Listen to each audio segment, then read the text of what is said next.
Hey, good morning, owner operators. How you doing today? It's Christian over at Voyager. So, as you could tell by the title, just wanted to share with you one of our experiences. We actually got a very interesting phone call from DAT yesterday asking for specific information. But before we actually dive into that, I just want to talk about you know uh, a couple other things that have happened that we've seen along the way. I saw an interesting video actually. She's got a pretty good channel, good information on there. I think it's called Trucking Made Successful. I don't even know her name, but she's pretty good. She does a lot of homework and puts good information out there. So shout out to her. She does a real nice job. So one of the things that she also mentioned was she actually opened a line of communication because Highway reached out to her to actually start talking about what is it from the carrier's point of view. Are they sharing too much information? Because that's what this is really about. Is the temperature of what's actually happening out there right now just over, it's just too much policy, too much red tape, and is it going to drive us right out of business? Are we doing this to ourselves? And where are we going to end up? Like, where is trucking actually going to go? So let's start back in the day, just like even a few years ago. Pretty interesting. We actually or my first exposure to something like this, actually one of our biggest one of a pretty heavy customer actually reached out to us wanting access to the ELD system, to our to Motive in our case, or Keep Trucking when it was that back then, right? So we're like, no. We're flat out no, because we want to respect not only the privacy of our individuals, not just that, but what's it going to be used for? What is the value of that? Are you stripping away negotiation tactics? Sometimes anybody who's dispatching out there understands, like, you may not have a certain truck in a certain area, and you can get there on time, everything is legit, and then all of a sudden they know exactly where your capacity is. So are you going to lose some leverage on that negotiation? So I think the mission gives us some leverage to be able to negotiate rather than just handing them over our trucks and where are their locations and having visibility to everything. As much as they say no, we're not going to, it's not for that, it's for whatever other reason. um you know so we just say flat out no. And then what happened is, they tried to drop us from a tier. So they have tiers at this location. And what happens is tier one, you get access to, premium loads, yada yada. You get a little bit, nicer service, if you will, right? You're a valued customer. All right. But so they drop us in a tier. All right, cool. Well, guess what? You're not the only show on the, you're not the only show on the block. We can actually take our business elsewhere. So through that strong arming, it kind of got the right people got involved. It took some time back up to normal. Why? Because they're all reps. They're money is money. So it didn't go as well as it should have for them. But nevertheless, why would they want all that information? You know what I mean? It's one of those situations. So then it even comes down to, as technology advances, where she was at Trucking Made Successful. What she's talking about is, you know, Highway wanting a lot. What is the carrier stance? Like, what are the biggest concerns? And a lot of it is like they want too much. They have a lot of personal information that's going across this line of communication, going to brokers and this and that. But who's getting that? How is that being protected from so much fraud that's going on there? I know we're scared of double brokering. We want to know who's hauling that because you know. All the scams that are going on out there, and how do you protect yourself from that? But you also have to protect the owner operator. You also have to protect that trucker. Who are you just sending someone's freaking CDL to with all their information on it? Who's monitoring that to make sure that they don't become victims of that kind of identity theft? And where's the liability in that, and who's taking care of that piece, right? So, and then it evolves into, as technology goes, it goes into this big monster, which is pretty much an algorithm. And in that algorithm, she actually talks about an interesting case where, for whatever reason, Highway has that visibility to see who's a non-domicile CDL, right? So now they're looking at that, and they actually flag a carrier because I guess there's three partners in there, and one of them has a what's called the not, it's not a real ID. Really, the only thing that is a limited ID that it could be your driver's license. It could be used for regular stuff. Just very limited on the federal purposes of that. So, maybe jumping on a plane, federal buildings, yeah, stuff like that. But it doesn't mean the guy can't be a business owner. It's just he's a U.S. citizen, so nothing is there. So, what I'm saying is, once this information and you get this data dump into this algorithm, you know, how do you undo that? Right. So I'll give you my experience with something very similar to that we went through.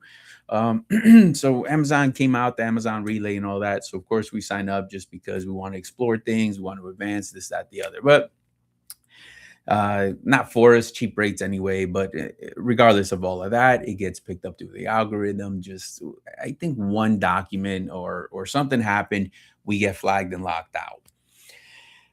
So now we don't have access to that direct Amazon Relay, and trying to get somebody on the phone is like nearly damn near impossible.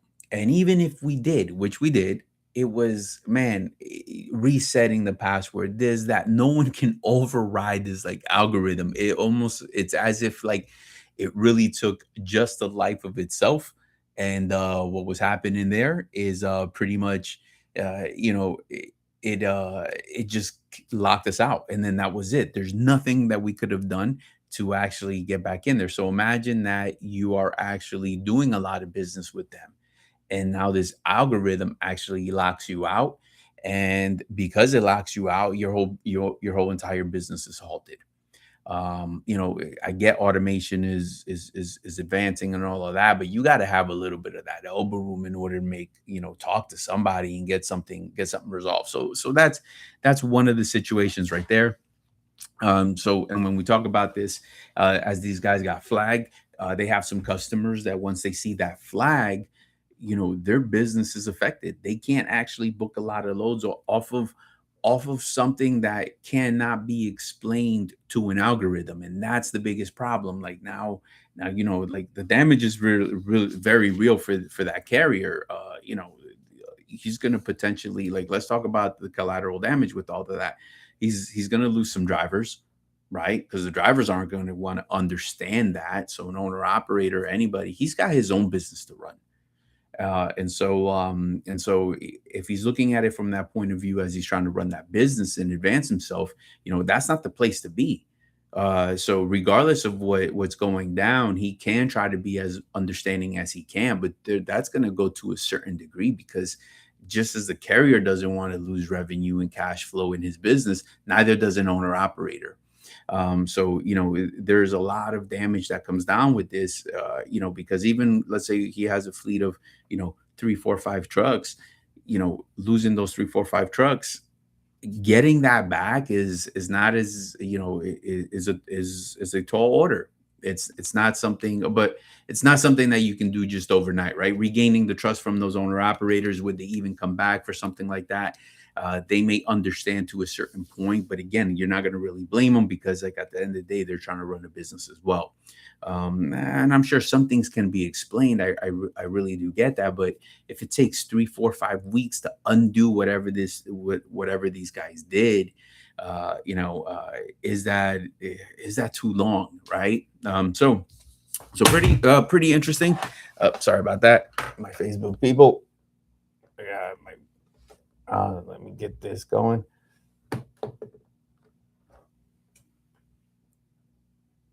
Oop, sorry about that. A little technical difficulty right there. All right. So as they're talking about that, that's kind of where she's going to start a nice line of communication with Highway and address concerns. So I just hope. Ah, man, like this is not a good day for this. Hold on one second here. There we go. Sorry about my technical difficulties, my people. All right. So as she opens the line of communication with Highway, I actually hope it's not just not just an event for her to for our trucking community to vent and it goes nowhere. I really do hope that they can start a very good dialogue and maybe actually do something. But not just for it to fall on deaf ears. It kind of feels like who's ever been around for a very long time, having that driver liaison that can't hit. And what I mean by that is I've been around and I've seen where there's a driver liaison where he's just a sounding board or she's a sounding board, and you can funnel all your complaints right over to the individual. They'll yes you to death, but can something change? So I do believe a driver liaison can actually make a difference if that person knows how to hit. Meaning, do they know how to dispatch? Do they know? Safety to help coach you through things? Are they results driven? They have to be able to be results driven. That's the most important part of that. But just a person to talk to and they say let me go find out, I don't think that that's enough. It has to be that that person can get you a result, whether it's a yes or a no. Maybe what you're asking is impossible, but it's a person that it should be that person that does that. So I do believe in that, but it's just when they can't, they're just kind of taking notes, letting you vent, and then they'll talk to you in about 4 months later with the exact same problems. That's when I think it doesn't work out. So DAT calls. All right. So what they're talking about very lightly. Hey, how you doing? Can I have the VIN numbers? The VIN numbers of everybody on the fleet. We're just trying to verify everything is up and on the up and up. Especially with everything that is going on out there. As far as cargo theft, double brokering, all the exposure that's out there, fake carriers using somebody else's MCs. All of that stuff is very real. Actually, not too long ago, man, we had to actually fight with, I had a nice little long battle with Schneider.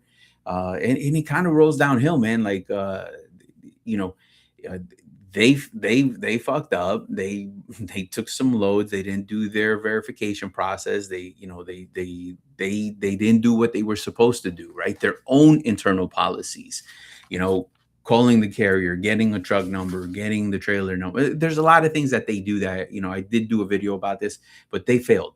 So we're talking about 4 actual loads that we never even touched. There's not even a signed Raycon anywhere. So, you know, it becomes this blame game to pass on to somebody else. So I understand the theory behind why something like this, but at the same time, you give VIN numbers and that's data mining. Like, what are they gonna go do with all those VIN numbers? They're like, hey, to find out if we're a real trucking company or anybody out there a real trucking company, right?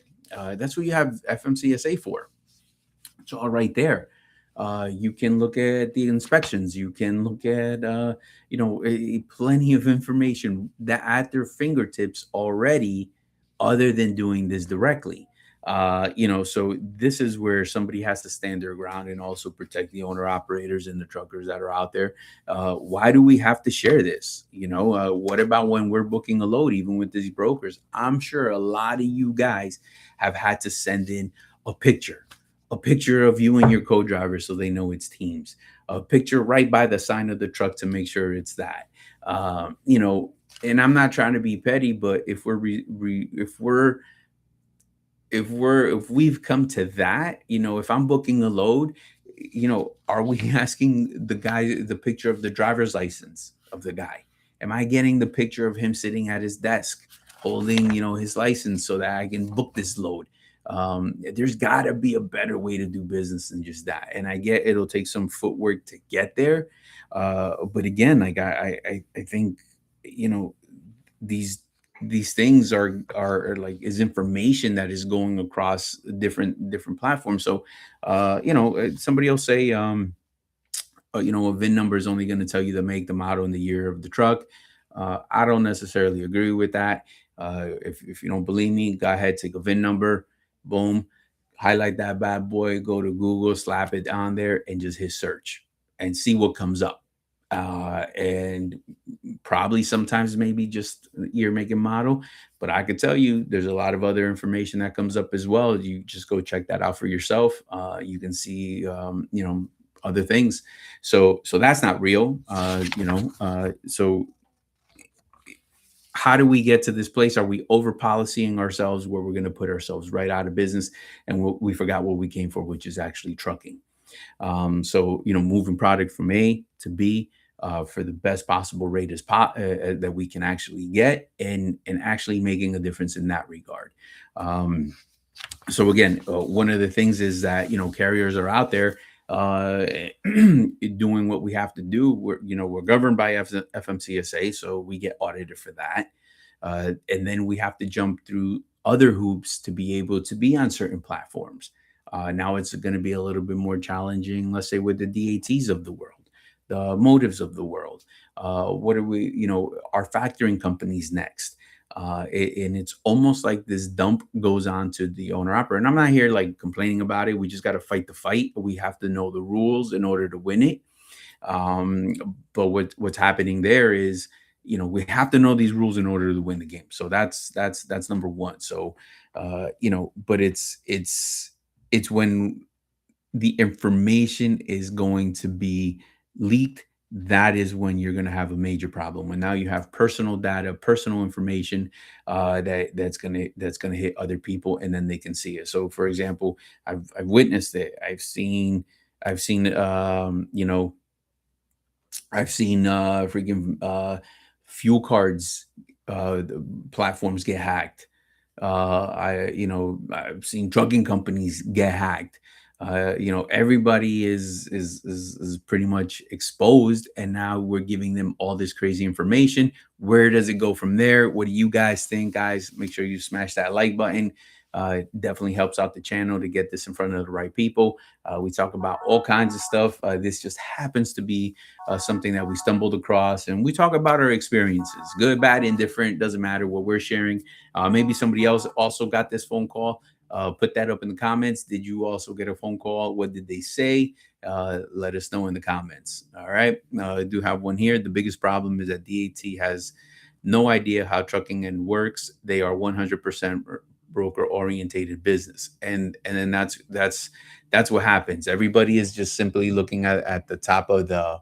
Everybody is actually just looking at the top of the. From the broker side, because maybe that's what they deem to be only the professional side, the back office of everything else. And everybody has a better idea and how to tighten it up and over-regulate this, and squeeze out the guys that are actually out there making the deliveries. That's I'm all for being safe, but I think we have to operate through common sense. I think we have to have an ability to actually move the needle by being accountable for our actions and moving it and doing what we already have. Like so, for example, anybody ever have a policy to the policy to the policy? What I mean by that is like there's already a policy. If we just stick to the policy, we wouldn't need an alternative, a deviation of the original policy. We would just be strong-willed and take care of the first policy, and then nothing else would be a problem, right? So it's even for us, right? Like let's say somebody books a load, right, and then all of a sudden, um, they're not paying. It's an underpayment or anything like that. Well, if you stuck to the policy and ran a credit, you would have seen that broker had no credit, right? So it's when you start to take these shortcuts that all of a sudden now you're fighting a different battle. And when you're in it, now all of a sudden that you're in it, you are trying to come up with a different idea, not to end up in that place. But if you would have just stuck to your guns from the beginning, you wouldn't be in that place, right? So that's exactly what I'm talking about. Just kind of trying to share things that really make sense in the trenches, and the down to earth people who are actually moving freight and booking the loads. And I get it sometimes, in that storm, in that chaos, you're trying to find that, that reload or that recovery load. And, even though checking credit is second nature to that dispatcher, in that moment, maybe it slipped your mind, but the damage is real because you've done nothing. You booked, a $3,200 load with someone with no credit, and now you got to pay the driver, but you got to bill zero. how long can you do that for? So that policy that exists is actually in order to alleviate any kind of pain later on. So again, are we just reinventing the wheel? And do they have this information already? Because you know, there are plenty of ways. Like even some of the people will say, okay, so the insurance companies have some of the VIN numbers. You know, you got all different type of angles coming at you. That's what's been going on, guys. Let us know in the comments, what do you think about over regulating? um you know, here's another comment. This will actually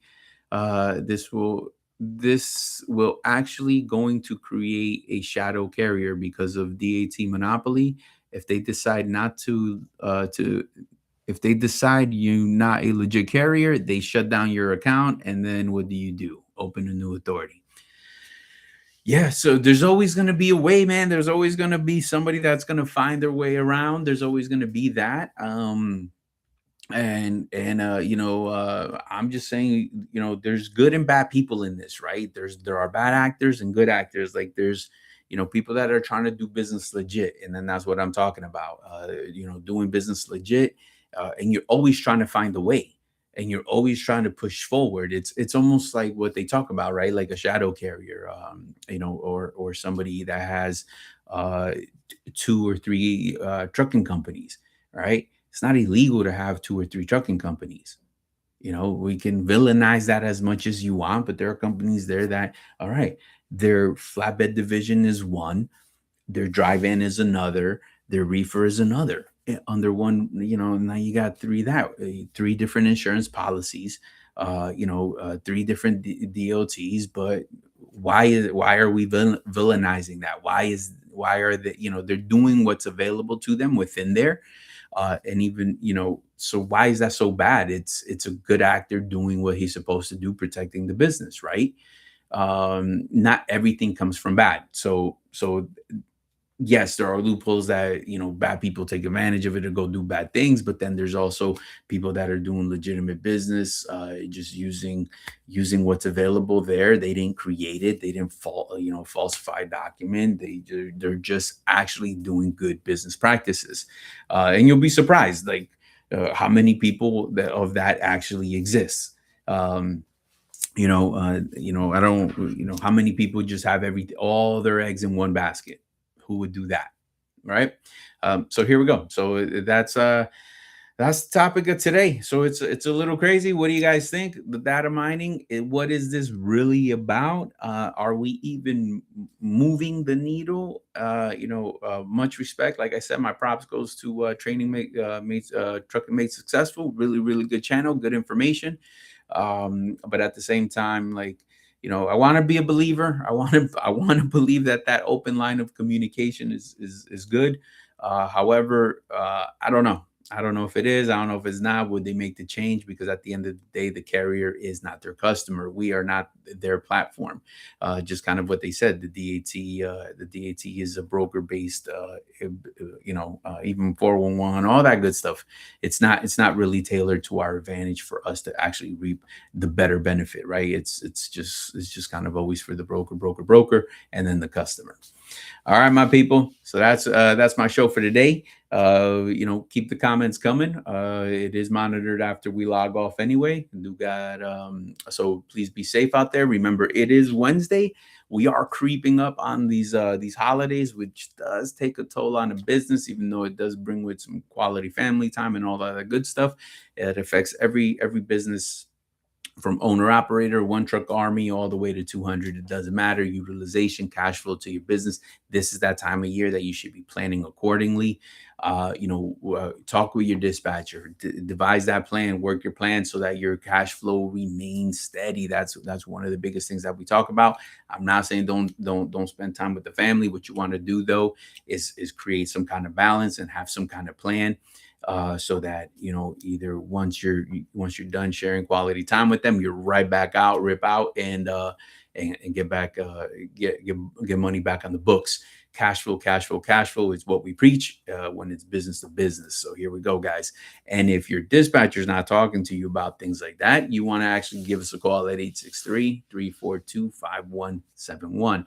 As a matter of fact, we even got some orientations lined up as we get closer to these holidays, because people are looking to do that movement. People are looking to make that change, and they want to do it strategically enough so that you can actually, from the purchase of the truck, hit the ground running as quick as possible is the name of the game, and that's our craft. That's what we excel at that. So if you're in that position that you're buying that truck, needing the plates, insurance, and all of that, guys, give us a call, 863-342-5171. Looking to hear from you. Definitely want an ability to help you out. So also come by the office, 3180 Mulford Road. What we do here is we sit down with you, show you little sample settlements of what our guys are earning. That way, that gives you an ability to understand what's possible and out there, and learn more about our program directly. You get an opportunity to be exposed to the dispatch team, the operations. That is all done right here out of corporate. You don't have to call, not them oversee phone calls or anything like that. Everything is done. We're right here. Home base is in Mulberry, Florida, which is practically Lakeland, the mecca of trucking. So definitely make your phone calls. We're looking for some quality owner operators, and especially first time owner operators. You need that information. We got that information. Just make the call. Let's set up a date. Let's sit down. And hopefully we can lock it down. We have a few people already who have done that. And also I got guys looking to purchase from Arrow Truck Sales. Got a couple contacts over there. Lone Mountain has been doing pretty good. Make sure you check out their inventory. So these are just some options that you can look at if you're thinking about it. So that's all we really do, is give you those options so you can go forward, start making the right phone calls, gather as much intel as you possibly can before you actually make the jump. All right, so we're here to help out. Don't hesitate to give us a call, 863-342-5171. All right, my people, be good, drive safe, stay healthy, and we will talk to you soon.